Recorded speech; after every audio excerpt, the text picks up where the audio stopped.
పట్టణంలోని వైసీపీ కార్యాలయం నందు బూత్ కమిటీ, సచివాలయ కన్వీనర్లు, ముఖ్య నాయకులు సమావేశం నిర్వహించడం జరిగింది. బాపులపాడు మండలం హనుమాన్ జంక్షన్లో వైఎస్ఆర్ కాంగ్రెస్ పార్టీ ఆఫీసులో నిర్వహించిన బూత్ కమిటీ, సచివాలయ కన్వీనర్లు, ముఖ్య కార్యకర్తలు, నాయకుల సమావేశంలో నియోజకవర్గ ఎన్నికల పరిశీలకులుగా రామిశెట్టి వెంకటేశ్వరరావు పాల్గొని జరగబోయే ఎన్నికలకు బూతుల నుంచి కార్యకర్తలు సమావేశం చేయాలని, గ్రామ కన్వీనర్లు, బూత్ కమిటీ అధ్యక్షులు, సచివాలయ కన్వీనర్లు ఈ విషయంలో అందరినీ సిద్ధం చేస్తూ మేము సిద్ధం, మా బూత్ సిద్ధం అనే నినాదంతో ముందుకు వెళ్లాలని సూచించడం జరిగింది.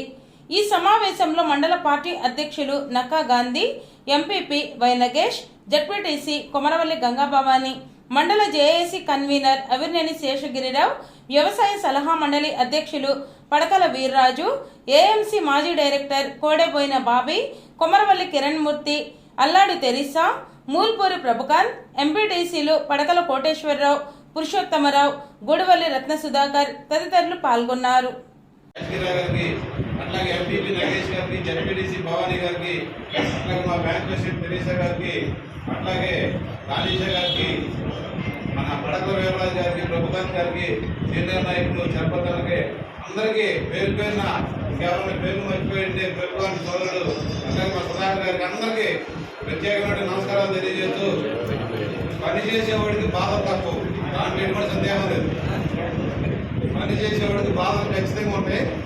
అది పార్టీలో తిరిగి యాక్టివ్గా ఉండే వాళ్ళకి మనం ఎప్పుడు అనిపించాల్సింది. అది జగన్మోహన్ రెడ్డి గారు ఇద్దరు జగన్మోహన్ రెడ్డి గారు విజయం గారితో బయటకు వచ్చారు.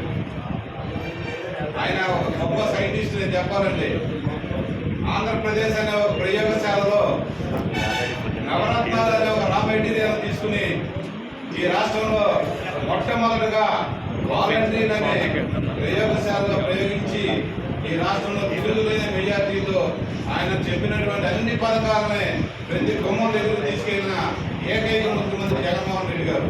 అది ఖచ్చితంగా మీరంతా కూడా గుర్తిరిగి, ఎందుకంటే జగన్మోహన్ రెడ్డి గారు అక్కడ మొన్నే ఏ విధంగా అయితే కాచుకుని కూర్చున్నారో ఈ నియోజకవర్గంలో శాసనసభ్యులు వల్లభనేని వంశీమోహన్ గారు, ఆయన కూడా ఈ 3 సంవత్సరాలు మనం చూస్తూనే ఉన్నాం.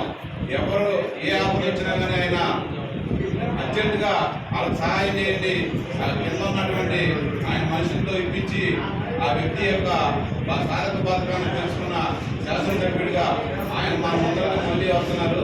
ఖచ్చితంగా ఆయన్ని జగన్మోహన్ రెడ్డి గారిని ఆశీర్వదించి ఈ రాష్ట్రంలో మళ్ళా మే 30వ తారీఖు జగన్మోహన్ రెడ్డి గారిని ప్రమాణ స్వీకారం చేసే విధంగా మనందరం నిర్ణయం తీసుకోవాలని మనసావాచ కోరుకుంటూ ఈ అవకాశం